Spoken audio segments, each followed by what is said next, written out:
Olá, turminha! Hoje é aula de História. Peguem a apostila na página 145. Vamos lá? Aqui nós vamos falar um pouquinho mais sobre os povos indígenas no Brasil. Hoje nós vamos falar sobre a linguagem, os tipos de linguagens que existem no nosso Brasil. Nós sabemos que o Brasil ele é multicultural, tem muitas culturas e também tem muitos tipos de linguagens. Eu vou ler o texto e vocês vão me acompanhar. O título é Línguas Indígenas no Brasil, de Lúcia Gaspar, que é a autora, quem escreveu este texto. Ela é bibliotecária da Fundação Joaquim Nabuco. De acordo com o censo 2010 do IBGE, que é o Instituto Brasileiro de Geografia e Estatística, existem no Brasil 896,9 mil indígenas, integrantes de 305 etnias, das quais a maior é a ticuna, com 46.045, ou seja, 6,8% da população indígena brasileira. Embora a língua oficial do Brasil seja o português, nós falamos português, não é? Existem cerca de 274 línguas indígenas faladas no país, sem contar as de indígenas isolados, que por estarem sem contato com a sociedade, não puderam ainda ser conhecidas e estudadas. Estima-se que na época do descobrimento do Brasil, havia 1.300 línguas indígenas diferentes. Cerca de 1.000 delas se perderam por diversos motivos, entre os quais a morte dos indígenas em decorrência de epidemias, extermínio, escravização, falta de condições para sobrevivência e aculturação forçada. As línguas são agrupadas em famílias linguísticas, que por sua vez são reunidas em troncos linguísticos, levando-se em considerações as semelhanças e diferenças entre si. Nos troncos, agrupam-se as línguas cuja origem comum vem de milhares de anos, sendo as semelhanças entre elas muito sutis. Já nas famílias, as semelhanças são maiores, uma vez que as separações ocorreram há muito tempo. Existem dois tipos de troncos de línguas indígenas no Brasil, o tupi e o macro-G. Além de famílias linguísticas que, por não apresentarem graus de semelhança suficientes, não podem ser agrupadas em troncos, a saber, Caribe, Pano, Macu, Ianoama, Mura, Tucano, Catuquina, Tixapacura, Nambiquara e Guaicuru. Aqui esse texto está falando sobre os tipos de linguagens que existem entre os indígenas, que são muitas. Então, para cada grupo indígena, tem um tipo de linguagem em que eles se comunicam. Vamos lá? Continuar? O convívio permanente dos indígenas com a sociedade faz com que eles acabem por perder a sua língua original, passando a falar apenas o português.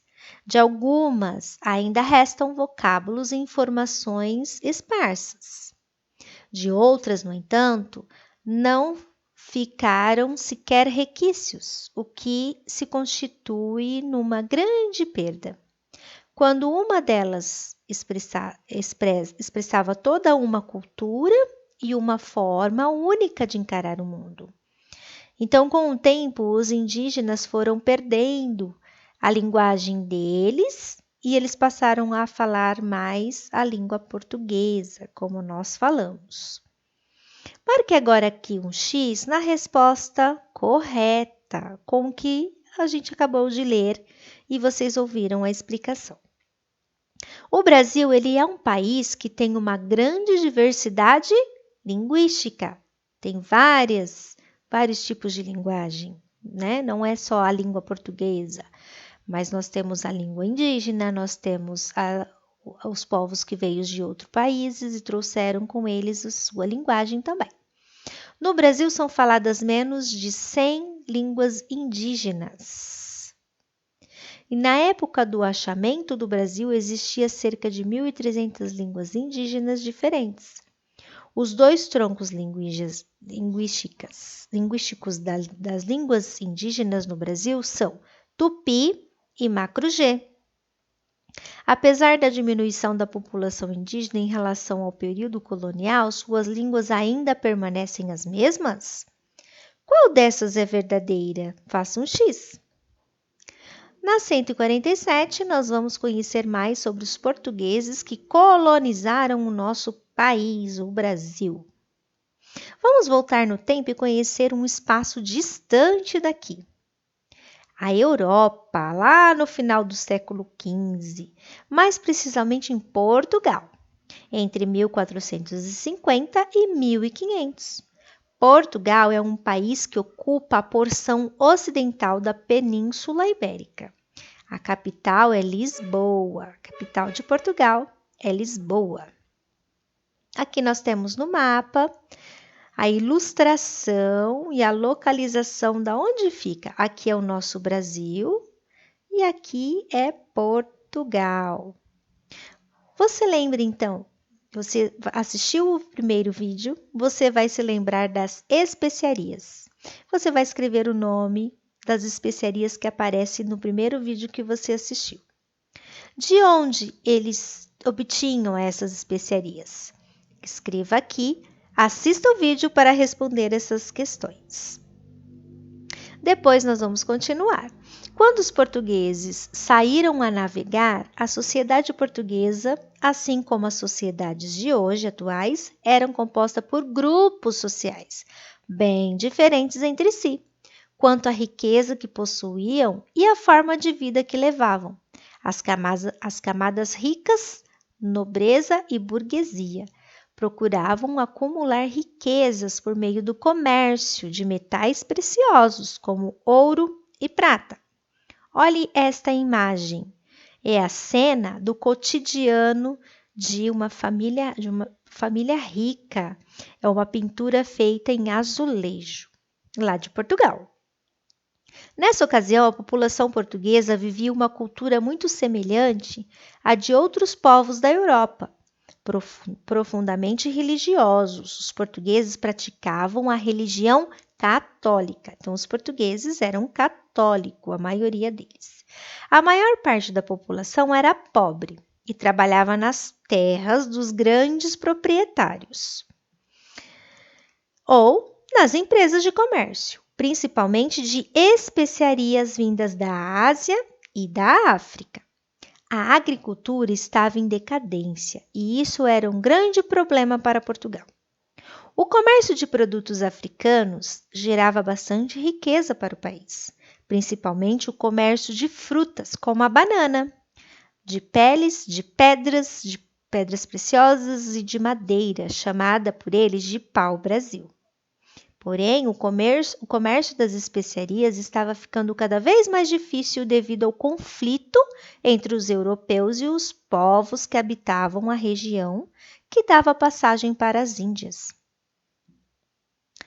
Diante disso, a mentalidade dos portugueses era de que navegar era uma necessidade. Esse desejo de riqueza os impulsionou a navegar e explorar novas terras de novos povos conquistados.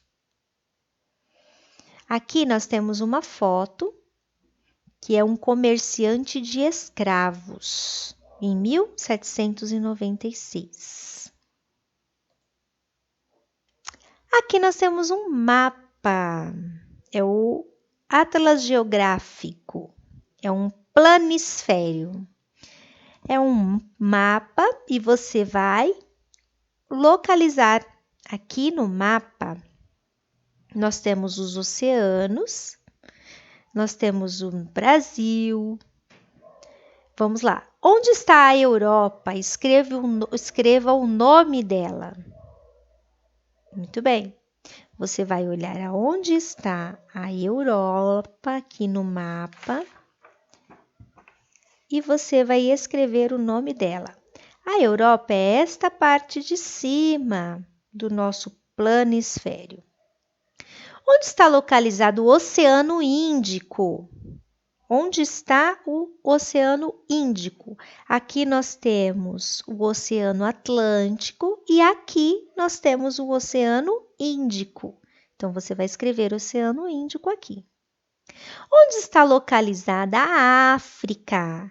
Vamos lá escrever a África? A África está aqui. Escreva África aqui, onde eu estou apontando. E a Índia? Onde está localizada a Índia? A Índia está localizada aqui, olha. Você vai pintar a Índia. E o Brasil? Onde o Brasil está localizado? Olha o nosso lindo Brasil aqui. Você vai pintar o Brasil. Muito bem. Agora, qual foi a rota que Pedro Álvares Cabral fez para chegar no Brasil? Então, ele saiu daqui da Índia, você vai passar um traço, tá bom? Você vai sair daqui da Índia, vai passar pela África, o Oceano Atlântico, vai passar pelo Brasil e vai lá para a Europa. Essa era a rota que foi feita pelo Pedro Álvares Cabral, que foi quem descobriu a nossa terra, que chegou aqui em 1500. Então, você vai fazer um traço daqui, passando pelo Brasil, até a Europa. Tudo bem, pessoal? Muito bem! Essa foi a aula de história. Vejo vocês na próxima. Tchau, tchau!